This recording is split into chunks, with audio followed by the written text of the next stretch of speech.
여러분 안녕하십니까? 5월 넷째 주 주간 종합 뉴스입니다. 3년 전 어촌 뉴딜 사업에 선정된 강서구 신전항이 그동안 이렇다 할 성과를 내지 못했습니다. 올 연말이면 관광객이 찾는 어촌 마을로 그 모습이 달라진다고 하는데요. 항구 일대가 정비되고 어촌과 도심을 연결하는 어울림센터가 지어집니다. 장동원 기자입니다. 강서구 명지 신도시 끝자락 신전항입니다. 길 하나 넘어 대규모 신도시가 들어서면서 주민들은 흩어졌고 마을은 사라진 지 오래입니다.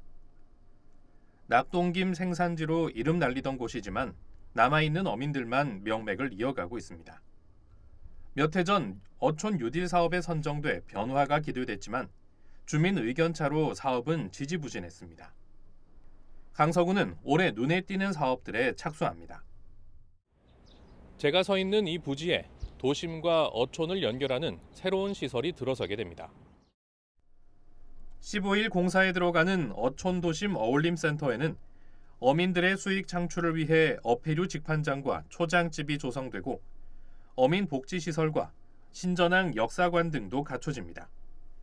현재 어민들이 휴식 공간과 창고 등으로 사용 중인 낡은 컨테이너 가건물도 정리됩니다.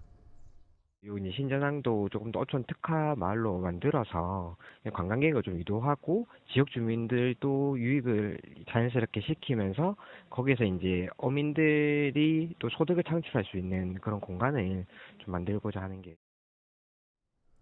곳곳에 악취를 풍기며 방치된 어구들은 해상 집화장에 보관하도록 하고 방파제 보관과 등대 정비 작업도 이뤄집니다. 특히 강서구는 이달 중으로 디자인 용역을 진행해 바닥 포장과 가로등 정비 등을 추진한다고 밝혔습니다. 이번 사업에는 96억 원이 투입돼 올 연말 마무리될 예정입니다. BTV 뉴스 장동원입니다. 핵발전소에서 나온 폐기물을 저장 처리하는 방안을 담은 고준위 특별법이 국회에서 합의 처리가 논의되고 있는 가운데 부산의 시민사회단체가 이 법안을 폐기하라고 촉구하고 나섰습니다. 보도에 김석진 기자입니다. 탈핵 부산 시민연대가 기자회견을 열었습니다. 21대 국회가 논의 중인 고준위 특별법을 폐기하라는 겁니다. 고준위 특별법은 원자력 발전소에서 나온 고위험 방사성 폐기물을 저장, 처분하는 시설을 설치하는 법안입니다. 현재 이 고준위 폐기물은 방패장이 없어 각 원전에 임시 보관 중입니다. 전문가들은 오는 2030년엔 포화 상태에 이르러 원전 가동이 멈출 수도 있다고 보고 있습니다. 하지만 원전 지역 주민들과 환경단체 등은 이 법안이 통과하면 지금의 발전소에 영구 저장 시설이 들어서는 게 아닌지 우려하고 있습니다. 한수원은 지난 이사회를 통해서 지금 신고리 1, 2호기의 주차장 부지죠. 여기에 이미 부진의 임시 저장 시설을 설계를 하고 있는 중으로 알려져 있습니다. 이사회에서 통과를 강행을 했죠. 이번 21대에서 이 고준특별법이 통과된다면 이러한 한수원의 행위를 합법화.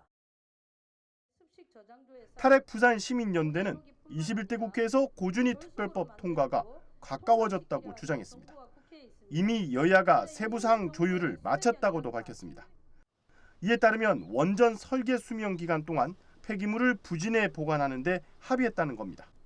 또 원전 지역 주민을 지원하는 방안도 들어있다며 이는 원전 지역을 영구 폐기장화할 가능성이 높다고 봤습니다. 핵발전소 인근의 지역 주민의 생명과 안전이 가장 중요하지만 이들에 대한 해이와 유착으로 부산 전체 시민의 생명과 안전이 등한시되는 상황을 목격한 부산 시민으로서 지금의 고준위 특별법은 받아들일 수가 없는 법안입니다. 연대는 핵발전소 지역 주민들의 생명과 안전은 거래 대상이 아니라며 여야가 고준위 특별법을 즉각 폐기할 것을 촉구했습니다. 그러면서 법안 통과 시 전국의 탈핵 시민 사회단체가 강력한 투쟁에 나설 것도 경고했습니다. BTV 뉴스 김석진입니다. 코로나를 겪은 뒤 더 열심히 살았지만 직격탄을 맞은 청년 자영업자들은 아직 힘겨운 나날을 보내고 있는데요. 부산의 한 지자체가 청년 자영업자들의 사업장 임차료 지원에 나서고 있어 주목받고 있습니다. 김윤정 기자입니다. 코로나 사태 이후 주력 산업이 침체되면서 자영업자가 늘어나는 지역 경제의 취약한 구조. 아직까지 이어지고 있습니다. 특히 직격탄을 맞은 곳은 경험이 부족한 청년 자영업자들. 매월 부담하는 사업장 월세는 청년 자영업자들의 어려움을 가중시키는 대표적인 고정 비용입니다. 2020년 소상공인 실태조사에 따르면 부산 지역 자영업자의 70% 이상이 사업장 월세를 부담하고 있습니다. 이에 수영구가 청년 사업자 월 임차료 지원 사업을 3년째 이어가고 있어 주목받고 있습니다. 지금까지 수영구 내 청년들이 운영하는 사업장 100곳에 지원된 임차료만 총 1억 9,600여만 원.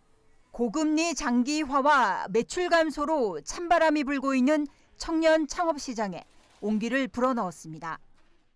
지원 대상 같은 경우에는 나이는 공고일 기준 19세에서 34세 청년 사업자, 그리고 이제 주민등록지는 수영구 내에 주민등록을 하고 있는 분이어야 되고 사업장 같은 경우에는 부산시 내에 소재해야 됩니다. 그리고 매출액 같은 경우에는 연 매출액이 1억 원 이하이고 임차료는 월 임차료 30만 원 이상일 경우에 지원이 가능하고 수영구 청년 포털이라는 사이트에서 온라인으로 신청하시면 됩니다. 청년 자영업자들은 1인당 월 20만 원, 연 최대 200만 원까지 지원받을 수 있습니다. BTV 뉴스 김윤정입니다. 경성대와 부경대가 있는 남구 지역 대학가가 길 하나를 사이에 두고 대박과 폐점으로 희비가 엇갈리고 있다는 보도했었는데요. 대학가 상권이 활성화된 곳에는 이유가 있었습니다. 그럼 앞으로도 화랑을 유지할 수 있을까요? 현장을 취재했습니다. 김윤정 기자입니다.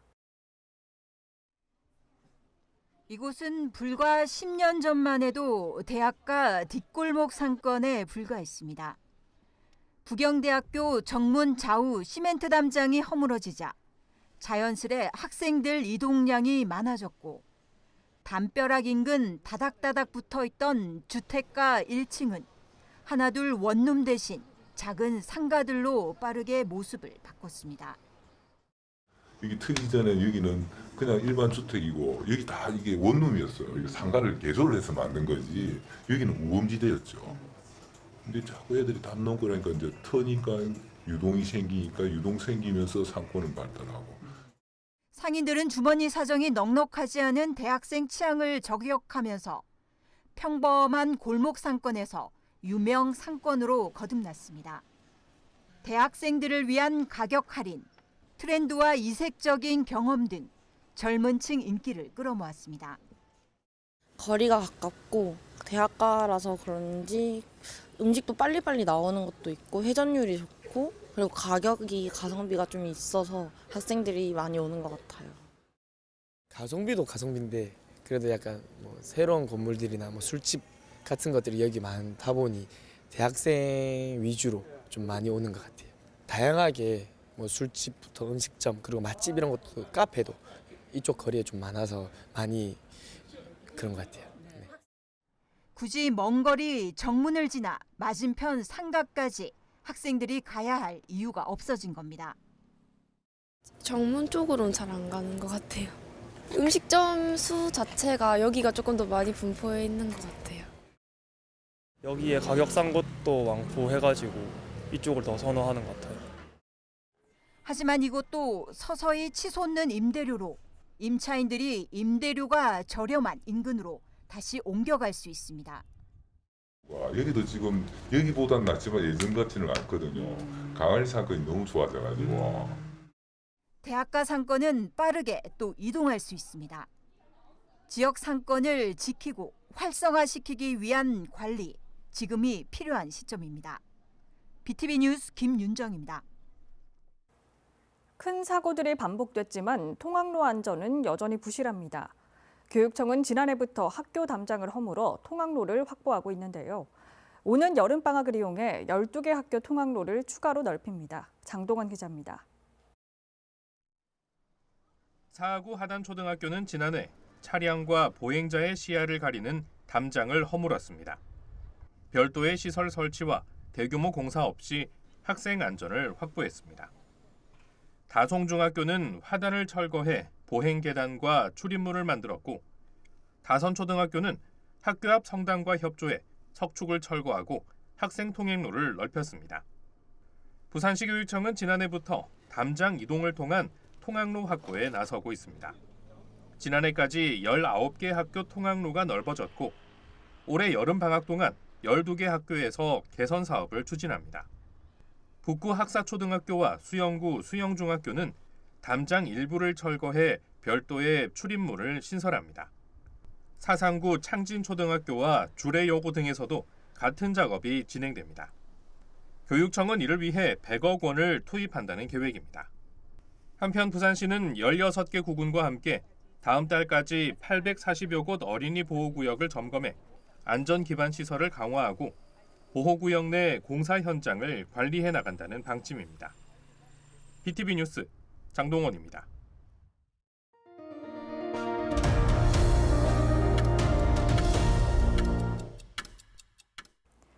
극심한 인구 유출을 겪고 있는 부산에서 조금은 특별한 일과 여가 공간을 제공해 생활 인구 증가를 유도하는 부산형 워케이션 정책에 대해 살펴볼 텐데요. 일자리 창출과 지역 경제 활성화, 두 마리 토끼를 잡고 지역 회생의 대안으로 자리 잡을 수 있을까요? 김석진 기자가 보도합니다. 사계절 서핑의 성지로 불리는 송정해수욕장. 이 푸른 바다를 보며 일할 수 있는 열린 공간이 있습니다. 해운대구가 마련한 워케이션 센터입니다.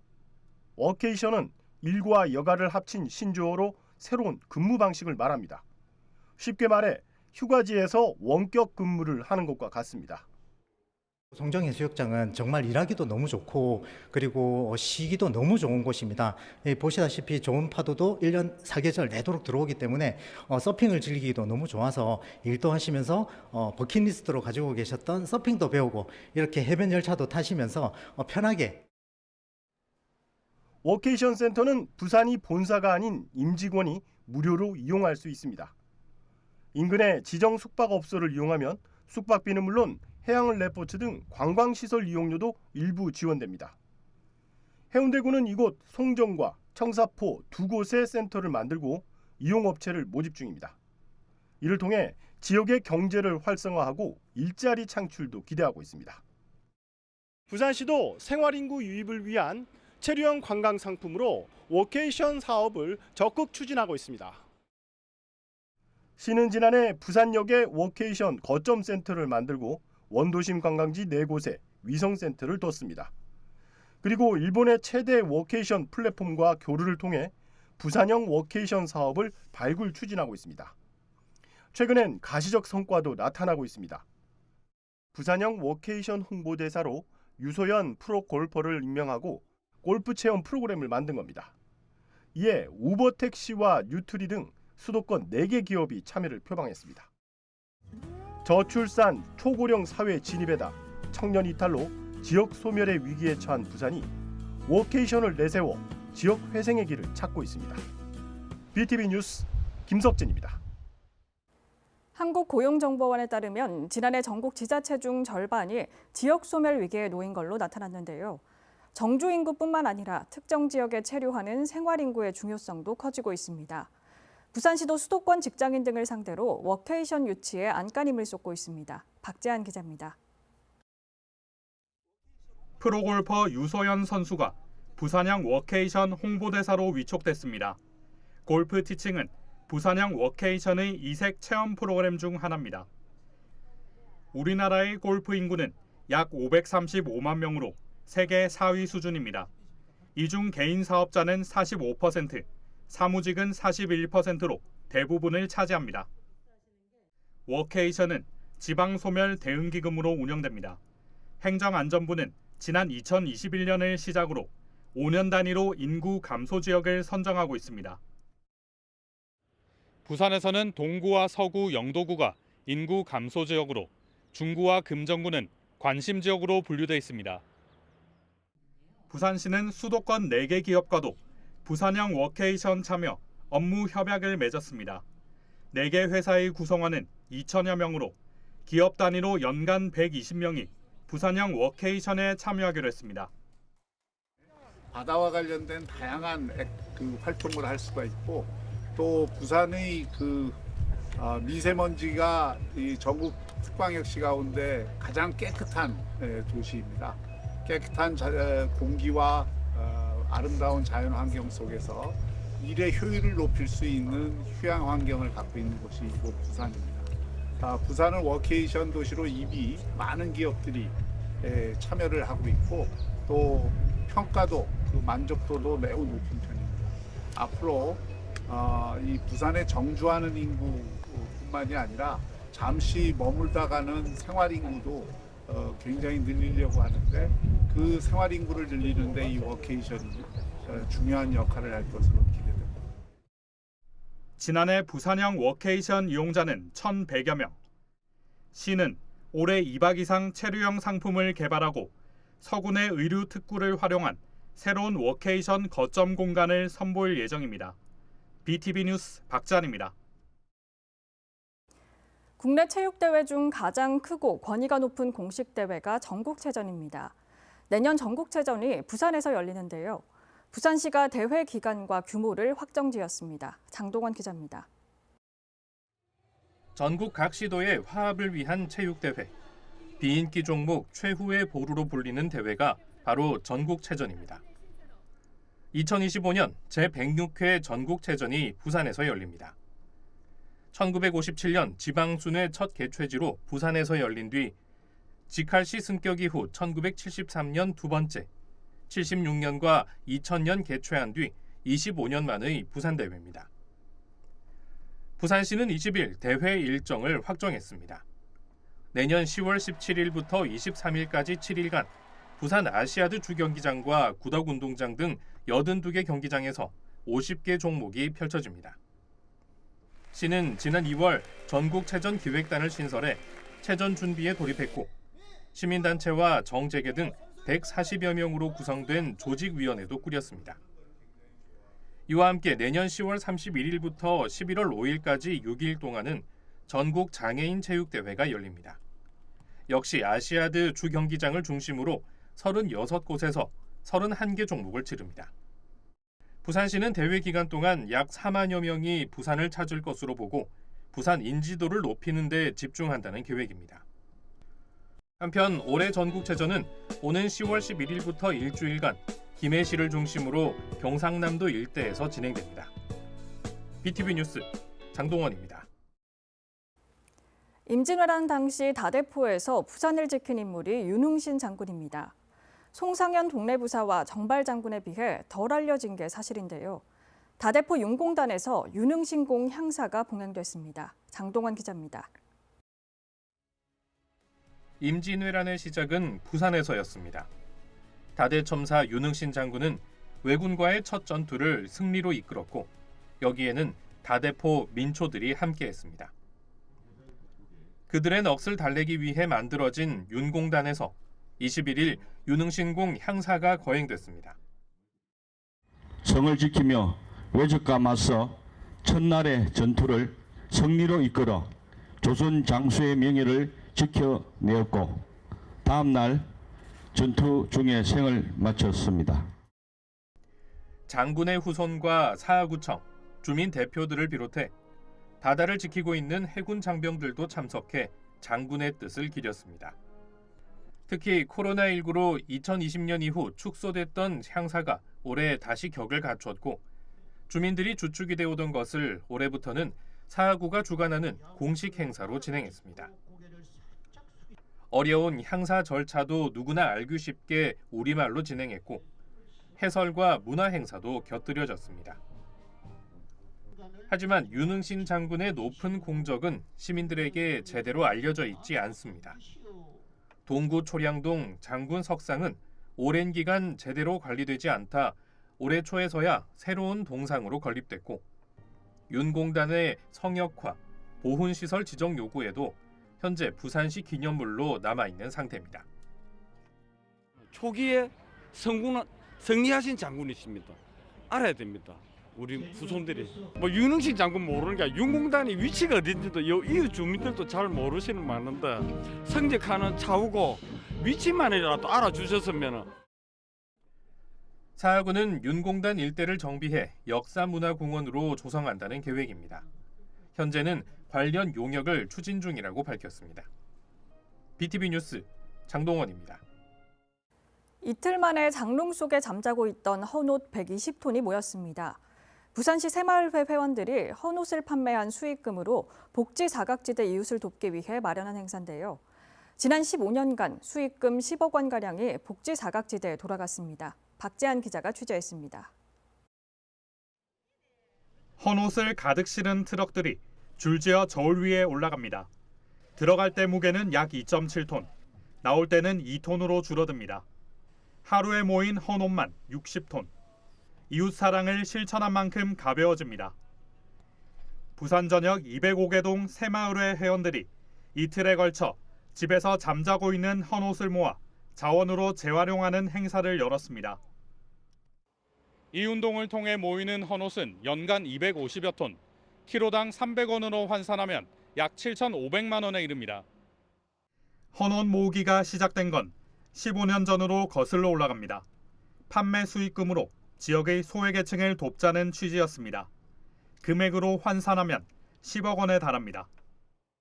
저희들이 부산시 205개동 전체가 또 잠자고 있는 또 장롱 속에 있는 옷들을 우리 새마을 지도자들이 다 이렇게 가고 방문을 해서 수구를 해가 와서 이렇게 저희들이 1년에 2회에 걸쳐 이렇게 저희들이 경진대회를 하고 있습니다.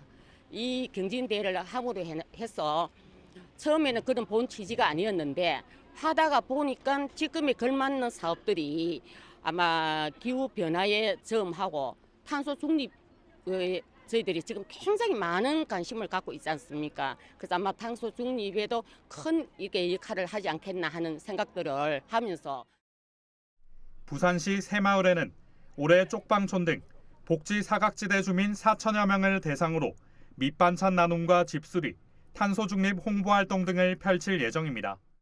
BTV 뉴스 박찬입니다.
이상으로 주간 종합 뉴스를 마칩니다. 시청해주신 여러분 고맙습니다.